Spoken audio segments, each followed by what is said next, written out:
네, 안녕하세요 여러분들. 역사는 차트상. 자, 이제 여러분들 드디어 흥선대원군 시대가 이제 끝나고요. 이제 조선이 문을 엽니다. 조선이 처음 문을 연 곳은 부산이 됩니다. 부산에 가면 네. 부산이 역사에 이렇게 좀 적극적으로 조명을 받은 시점이 바로 이 개항부터예요. 왜 그랬냐면 부산은 바다가 깊어요. 깊다는 얘기는 뭐냐면 옛날 저는 모터가 없는 그 시대에는 배를 대기가 어렵다는 이야기예요. 전반적으로 배를 대려면 모터가 없는 시대에 배를 대려면 조수간만의 차를 이용해 가지고 물이 빠질 때 배가 들어와서 딱 짐을 내려야 되겠죠. 근데 부산 같은 경우에는 물이 안 빠지고 깊어요. 그러면 물건을 내릴 수가 없잖아요. 그래서 이전까지는 주로 인천이라든지 이런 쪽에 이게 조수간만의 차가 컸던 그런 쪽이 훨씬 더 이 물건을 나르는 데 도움이 될 수밖에 없었죠. 그런데 이제 드디어 프로펠러, 모터 이런 것들이 이제 만들어지게 되면서 얼마든지 깊은 바다 속에 와서 물건을 내릴 수 있는 그런 장치를 마련하게 된 겁니다. 어쨌건 이 개항과 함께 이 부산이 시작되는데요. 부산에 가면 다이나믹하죠. 네, 아주 뭔가 이렇게 에너지를 바꿔오는 느낌. 자, 그 부산의 역사, 개항의 역사와 함께 들어가 보도록 하겠습니다.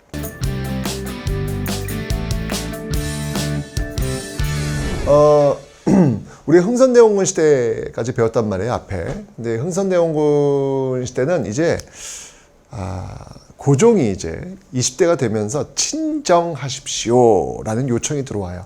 그 앞에 대표적인 있었던 인물이 누구였냐면 이제 우리가 배우게 될 바로 이 최익현이라는 인물입니다. 그러니까 어떻게 보면 이 최익현은 고종에게 친정하십시오, 직접 정치하십시오 라고 하는 이야기를 했다는 얘기는 흥선대원군에게 반기를 들었다 라고 볼 수 있겠죠. 네, 아주 정말 나는 새도 떨어뜨린다라고 하는 이 흥선대원군에게 너 그만해 라고 이야기했던 진짜 이 시대의 어떤 그 선비의 모습을 보이고 있습니다. 자, 어쨌건 이제 그런 어떤 그 요청에 의해서 흥선대원군은 물러나게 됩니다. 그러면서 이제 고종 시대가 이제 들어오게 되는데 이쯤 되면 더 이상 통상수교 거부의 그 흐름을 막을 수가 없어요. 그러니까 시대라고 하는 건 여러분들 그때는 막을 수 있을런지 몰라도 이게 그 흐름이 맞다면 막을 수가 없어요. 그러니까 우리가 항상 흐름을 타고 가는 게 중요하지 그때 어떤 감정에 의해 가지고 싫어, 난 너 싫어, 이유가 굉장히 비효율적이고 굉장히 마이너스예요. 손해예요. 항상 흐름 속에서 우리가 그 모습들을 바라볼 필요가 있다는 얘기죠. 결국 통상수교라고 하는 건 대세예요. 흥선대원군이 개혁정책을 펼쳤지만 어쩌면 통상수교라는 흐름을 놓친 거예요. 좀 더 적극적으로 그때 대처했어야 되는데 놓친 것이죠. 어쩌면 좀 뒤늦은 감이 있지만 고종 때 와서는요, 이제 통상수교 아까 그 박규수 같은 인물 앞에서 박규수 같은 인물들의 이제 주장을 해요. 통상은 해야 됩니다. 라고 하는 어떤 그런 주장들에 의해서 이제 고종 때가 되면 통상을 하게 되는 것이죠. 그러면서 이제 처음으로 통상수교를 맺은 나라가 어디 나라냐면 바로 일본입니다. 일본. 네, 일본이에요, 일본. 그래서 일본과 처음으로 맺은 조약이 바로 이 강화도 조약이다. 1876년 강화도 조약이라는 건데 이 강화도 조약을 통해 가지고 이제 우린 드디어 자본주의 세상에 발을 담그게 된 겁니다. 여러분들 지금 한번 여러분들 그 모습을 한번 거울로 한번 보세요. 머리에서 발끝까지 우리의 전통이 있습니까? 하나도 없어요. 모두 우리는 서양화 되어 있습니다. 여러분 신고 있는 양말, 그 양자가 뭔지 아세요? 서양 양자예요. 옛날에는 그 버선을 신었단 말이에요, 버선. 근데 이 버선이 아니라 이제 서양 버선, 양말을 신게 되는 것이죠. 머리에서 발까지 모든 게 다 서양화. 이게 언제부터냐? 바로 1876년 강화도 조약을 체결하면서 우리가 이제 드디어 자본주의 세상에 발을 내딛게 되면서 여기까지 오게 되는 겁니다. 자, 이제 개항장 문을 열었으니까 그 개항장으로 선택된 곳이 어디냐면 부산이에요, 부산. 부산이 1번. 그 다음에 좀 시간이 지나서 2번이 이 원산이에요. 그리고 3번이 인천이에요. 부산, 원산, 인천. 자, 이런 순서대로 이제 문을 열게 될 겁니다. 이 개항을 하게 되는 데 있어가지고 여러 가지 어떤 조약들을 체결하게 되지 않습니까? 그 강화도 조약의 내용을 보면 상당히 우리한테 불편해요. 그러니까 이게 좀 이렇게 동등하지 않은 조건에 의해서 이 조약을 치러집니다. 사실 이때는 그러니까 우리가 이제 조약이라고 하는 걸 잘 몰랐어요. 몰라다 보니까 뭐 어떻게 보면은 뭐 손해를 본 거죠. 그러니까 조약이라고 하는 건 여러분들 많이 알아야 돼요. 공부 잘하고 들어가야 되는 거죠. 협상하는 거지 않습니까? 모르면 좀 당하는 거죠. 이때 줬던 게 뭐냐면 이제 해안 측량권이에요. 해안 측량권. 해안 측량권이라는 걸 주는데 이 해안 측량권을 줬다는 얘기는 뭐냐면 이제 그들이 마음껏 우리 해안을 침략해 들어올 수 있는 단서를 제공한 것이죠. 그죠?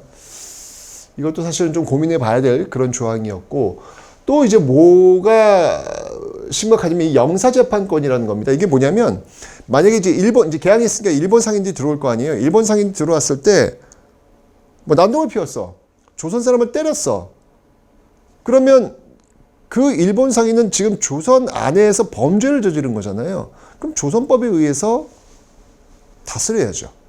지금은 그렇게 돼 있잖아요. 그런데 일본 사람은 우리 일본 영사가 재판할 거야. Don't touch. 조선에서 일본인들이 난동을 부리더라도 너희들은 Don't touch. 우리가 할 거야. 팔은 안으로 굽지 않겠습니까? 네. 이런 것들은 좀 심각한 불평등한 조약이라고 볼 수 있겠죠. 그래서 해안 측량권, 영사재판권 이런 내용을 통해서 강원도 조약은 불평등한 조약이다 라고 이야기를 하게 되는 것이죠. 하지만 어쨌건 간에 이 강원도 조약은 일단 모양상으로 본다면 국가 대 국가의 동등한 상태 속에서 맺은 약속이에요. 우린 이거를 근대적 조약이라 그래요. 근대적 조약은 항상 국가 대 국가의 그러니까 상하의 개념이 아니라 수평적 개념, 수직적 개념이 아니라 수평적 개념 속에서 국가 대 국가가 맺은 조약. 그래서 우리는 이 최초의 근대적 조약을 일본과 체결했다라고 이야기를 하는 겁니다. 이게 이제 강화도 조약인데요. 이 강화도 조약의 부속 조약들이 또 굉장히 많이 있습니다. 그 부속 조약도 본질적으로 좀 불평등한 조약, 그 내용들을 담고 있죠. 자, 일단 여러분들 보시면 알겠지만 이게 심각해요. 이게 관세가 없어. 관세가 없어요, 관세가. 어떻게 이렇게 했을지 좀 당황스럽죠. 왜냐면 외국의 물건이 들어왔을 때 그 가격에 의해 가지고 조정을 해줘야 되는 건데, 왜냐면 지금 여러분 일본 같은 경우에는 영국산 면제품이 엄청 수입을 해가지고 우리나라에 이제 수출할 거예요. 대량으로 만들었고요. 값도 싸고요. 질도 좋아요. 우리는 가내숭업으로 이게 면제품 만드는 거잖아. 비교가 안 돼요. 그러면 이게 이런 일이 벌어지면 우리는 면제품 만드는 가내숭업자는 다 망하는 거야. 그럼 그들한테 시간을 줘야 될 거 아니야. 준비할 수 있는 시간을. 그 시간을 주는 게 뭐냐면 관세거든요. 그러니까 예를 들면 이제 면제품으로 10,000원짜리가 들어와. 근데 우리는 이거 2만 원에 판단 말이야. 이거 지금 손 작업하니까 비싸. 그러면 이게 10,000원짜리 들어오면 다 10,000원짜리 살 거 아니에요. 그럼 여기 2만 원 만드는 우린 다 죽는단 말이야. 그래서 관세로 여기다가 2만 원을 붙이는 거야. 예를 들면. 그러면 이 가격은 3만 원이 되는 거지. 3만 원과 2만 원으로 경쟁을 하면서 우리가 자체적으로 힘을 좀 키울 수 있는 기간을 줘야 되는 거예요. 근데 그게 없는 거야. 그러면 이거 그냥 바로 무너지는 거예요. 관세가 없어요, 관세가. 이게 좀 심각한 거고요. 그 다음에 항세가 없어요. 예, 배가 들어온 데 있어가지고 기본적으로 여러분들 비행기 들어올 때도 그 세금 내야 될 거 아닙니까? 우리나라 공항을 이용하니까. 그죠? 근데 그런 어떤 세금이 없다는 얘기. 항세가 없어요. 그리고 곡물들이 마음껏 일본으로 빠져나갈 수 있는 장치가 마련됐어요. 그러니까 우리는 스스로 이걸 막을 수 있는 그런 어떤 장치가 없는 거야. 그러니까 이게 뭔가 어떤 일이 벌어질지에 대한 그 예측을 전혀 안 한 거야. 안 하고 지금 너 일본이 곡물 가져갈게, 수출할게. 그럼 오케이. 수출해 가. 근데 어디까지 수출해 가야 돼? 제한을 두질 않은 거예요. 마음껏 가져갈 수 있는 그 내용이 열려버린 것이죠. 이런 것들도 지금 이제 심각해지는 거예요. 이런 내용들은 이 조약을 체결했을 때 우리가 어떤 결과가 올지에 대한 예측을 안 하고 들어간 거예요. 항상 이 협상을 할 때는 여러분들 이 협상이 국내에 어떤 영향을 미칠지를 고민하면서 들어가야 되는 거거든. 그게 없었다는 이야기지. 아쉬운 현상이에요. 그 다음에 개항장, 예를 들면 이제 부산이 이제 문을 열었으니까 이 개항장에서는요, 일본 화폐를 사용할 수 있도록 한다. 이것도 황당한 거죠. 이거 말이 안 돼. 아니, 아무리 개항을 했다고 해서 그 안에서 일본 사람들이 일본어 표현을 쓴다? 말이 안 되죠. 그죠? 이런 일도 있었고요. 단지 이제 우리가 이제 좀 장치를 걸었다면 그 개항장 안에서만 물건을 사거나 팔 수가 있어요. 무슨 말이냐면 부산 밖을 벗어나서는 일본 상인들이 물건을 팔 수가 없는 거예요. 개항장 안에서만, 일본에서 가져온 물건들을 개항장 안에서만 물건을 파는 거예요. 누구한테 팔겠어요? 조선 사람만 팔겠죠. 그럼 조선 사람이 그걸 가지고 부산 밖으로 나가는 거예요. 이런 방식이에요. 그러니까 개항장 안에서만 무역할 수 있도록 했다.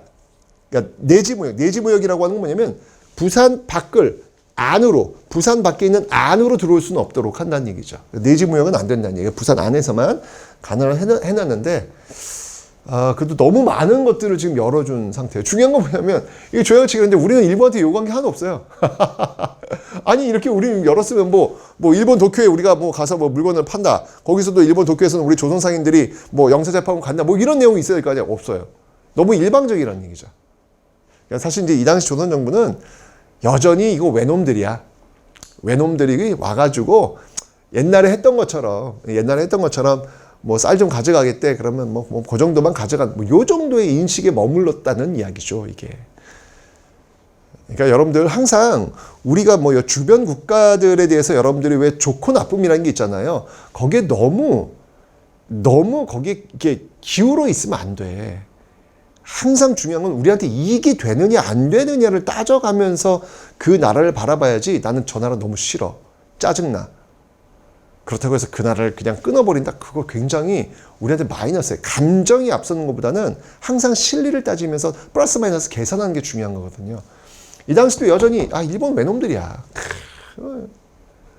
이런 관점이니까 이 전체적인 그림을 그리고 미래를 바라보는 관점을 놓쳐버린 것이죠. 굉장히 안타까운 어떤 그런 순간이라고 볼 수 있겠습니다. 자, 어쨌건 이게 지금 이제 강화도 조약이에요. 강화도 조약으로 지금 문이 열렸고요. 자, 이제 이런 상태 속에서 뭔가를 해야 될 거 아니야. 네, 크게 두 세력으로 나뉩니다. 자, 문이 열렸어. 어쨌건 이 집권 세력에 의해서 문이 열린 거잖아요. 그 집권 세력에 의해서 문이 열렸어. 개항하자. 이제 개항했으니까 이제 이 외국 문물을 받아들이자라는 쪽과 통상수교 반대, 개항 반대를 외치는 반대파들이 있겠죠. 통상 우리는 이들을 보수파, 이쪽을 우리는 개화파라고 이야기합니다. 네, 너무 지극히 당연하겠죠. 모든 현상의 사람들한테 100% 동의할 수는 없잖아요. 자, 이 최익형 같은 경우에는요, 통상 반대했고요. 개항을 한다고 하니까 또 개항 반대합니다. 특히 이 개항 반대 때 이 최익현은요, 도끼 들고 와요, 도끼 들고. 도끼 들고 와서 절대로 개항하면 안 된다라고 주장했던 그런 인물이기도 합니다. 그러니까 참 보세요. 최익현은 흥선대원군을 물러나게 했던 인물이잖아요. 어찌 보면 고종 정부가 들어서는 데 있어서 1등 공신이에요. 그런데 그 고종 정부가 강화도 조약 체결한다니까 도끼 들고 와서 반대합니다. 진짜 이 시대 진정한 보수. 그러니까 집권 세력이 바뀐다고 해가지고 입장이 바뀌는 거는 그건 보수가 아니죠. 예. 보수라고 하는 것은 기존의 어떤 질서, 그 안정된 체제를 유지하고자 하는 그 세력이 보수 아니겠습니까? 최익현은 바로 그런 거예요. 집권 세력 지금 흥선대원이 고종 바뀌었어. 아닌 건 아닌 거예요. 그런 모습들을 이 최익현이 보여주고 있다라는 얘기죠. 자, 어쨌건 이런 보수 세력과 어떤 개화파와 이제 이들을 우리는 위정척사파라 그래요. 위정척사파. 위정. 호위한다는 얘기예요. 바른 것을 지킨다. 바를 정자를 지킨다. 그건 바로 성리학적 질서를 지키고 척사, 사악한 걸 배척한다. 라고 하는 이제 보수 세력이 되는 거죠. 위정척사파와 개화파로 나뉘게 됩니다. 자, 이들이 이제 강화도 조약 이후에 어떤 모습을 보이는지 살펴보도록 하겠습니다.